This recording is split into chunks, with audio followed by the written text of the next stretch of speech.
बहुत धन्यवाद। सबसे पहले देश के सभी संतों महापुरुषों को नमन करते हुए और विशेषकर बाबा साहब डॉक्टर भीमराव अंबेडकर, मामा टंट्या भील, बिरसा मुंडा अपना आदर्श और इस क्रांतिकारी धरती को सैल्यूट करते हुए और हमारे बीच में उपस्थित हमारे आदिवासी नेता और हमारे विधायकगण आप सभी का आदर करते हुए सम्मानित साथियों, यहाँ हमारे भाई को जो हमारे जी को भाई कमलेश्वर डोडियार जी को जिस प्रकार से उनका जातिगत उत्पीड़न किया जा रहा है सत्ता संरक्षण में, ये आप लोग जानते हैं कि एक मजदूर का बेटा मेहनत मजदूरी करके इस समाज में अपना एक नेतृत्व तैयार किया हो, अपना एक नेता ऐसा तैयार किया हो कि वो विधानसभा में अपनी जमीनों की आवाज को उठाए, आरक्षण की आवाज को उठाए, भील प्रदेश की आवाज को उठाए, आदिवासी लोगों की आवाज को मजबूत करे सदन में। ये सामंती लोग नहीं चाहते, लेकिन ये नहीं जानते कि हम लोग संविधान को मानते हैं। तुम सरकार तो क्या, हम डरते तो किसके बात से भी नहीं है।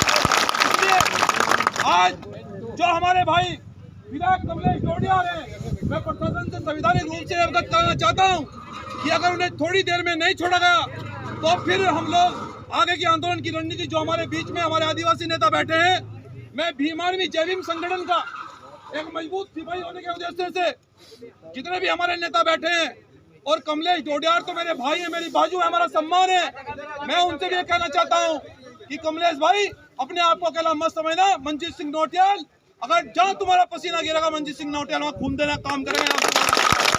यहाँ पर हमारा SC ST OBC सभी समाज बैठा है। आप लोग जानते हैं कि मैंने इस आंदोलन को बड़ी ईमानदारी से, बड़ी मजबूती से आगे बढ़ाया है। मैंने कभी आपको पीठ दिखाने का काम नहीं करा, और आज फिर अगर हमारे विधायक के सम्मान में कोई आज पहुंची है तो मुझे प्रशासन ने रोकने की कोशिश तो बहुत की, लेकिन मैं जंगल और जमीन से निकलकर पैदल चलकर आपके बीच में पहुंचा हूं और ये विश्वास दिलाता हूं कि घबराने की जरूरत नहीं है। ये लड़ाई संवैधानिक लड़ाई है, ये लड़ाई जंगल और जमीन की लड़ाई है, ये लड़ाई हमारे आरक्षण की लड़ाई है, ये लड़ाई उन आदिवासी लोगों की लड़ाई है जिनको आज तक अधिकारों से वंचित रखा, और ये लड़ाई हम ये अधिकार छीन के लेंगे। हमारी आवाज को ये लोग नहीं दबा पाएंगे।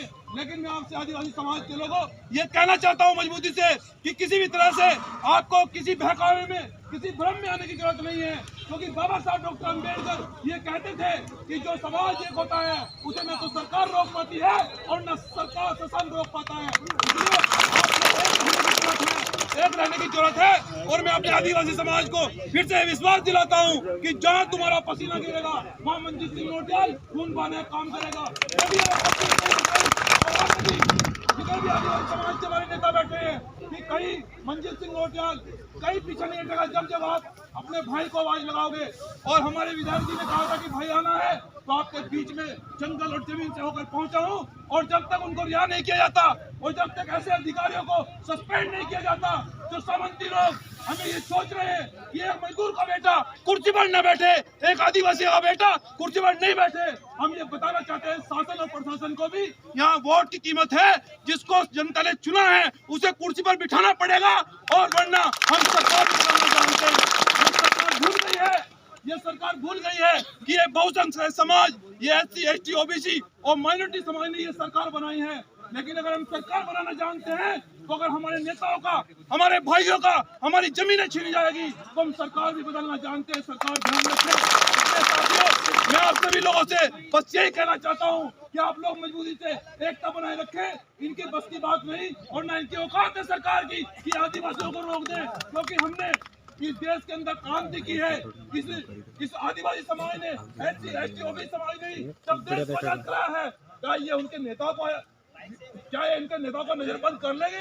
क्या ये हमारे नेताओं को रोक लेंगे? इनकी औकात नहीं है। लेकिन आपको एकता बनाने की जरूरत है, और मैं कहना चाहता हूँ कि हम संविधान को हाथ में लेकर मजबूती से लड़ेंगे।